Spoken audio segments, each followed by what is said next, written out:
What I have here are some beans from Ethiopia, from the region Jirgachev. What I have left are around 260 gram. There's some other videos when they talk about what the recommended charge is. I'm gonna maybe talk about this in a different video. I would recommend using the maximum capacity because you want to make use of the energy that gets accumulated in the chamber. The roasting time was around 12 minutes, 5 minutes for the drying phase, 5 minutes for the browning phase, and 2 minutes development.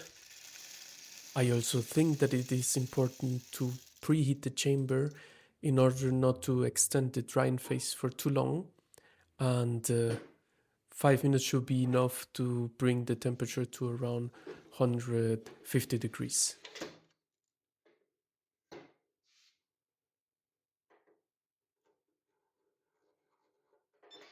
The beginning, that's gonna be around 150 till 200. It's going to need 4 till 5 minutes until we see this change in color. They are lightly yellow to brownish color. And then finally, when we are around 220, 230, we see the dark color in the beans. And I hope you can see here the thermometer inside the chamber has a difference of around 10 degrees compared to what the machine shows.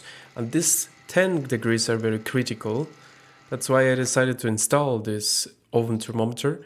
You remove the metal and then connect it with the chamber wire with wires. In my experience, 240 degrees is the maximum of temperature that you should use. You go over that and then you're gonna burn the beans.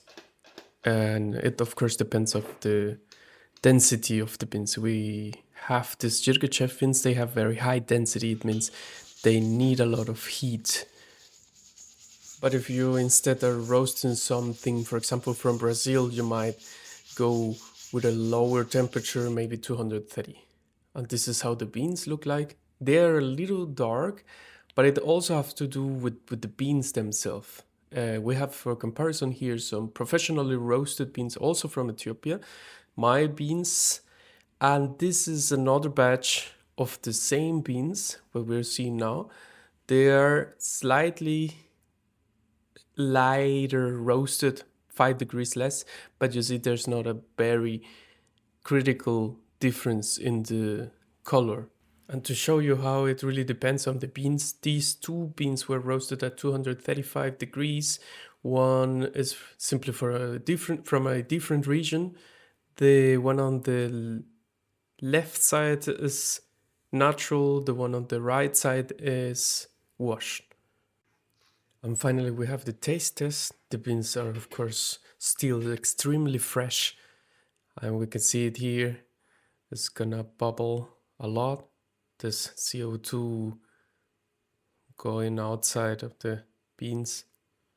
But what I wanna see here is the solubility and the presence of off notes, like the presence of a very strong bitterness or some notes of sweetness. What I can already tell is that we went a little bit too high. Our final temperature was 240 degrees, and ideally it would have been enough with 235, which shows how important it is to have a better measurement of the actual temperature in the chamber. To give a little bit of context of the quality of what we can achieve here, these beans are already better than anything you can get at the supermarket.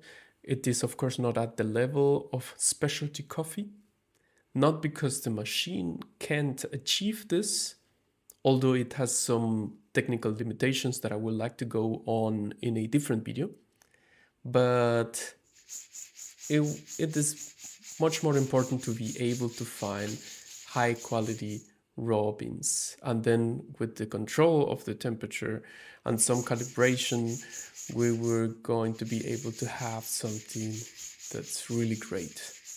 I already been able to achieve some great results with this Gene Cafe, and I would like to show you in the next video how a little bit more in detail how to work with this kind of machine to achieve the best results.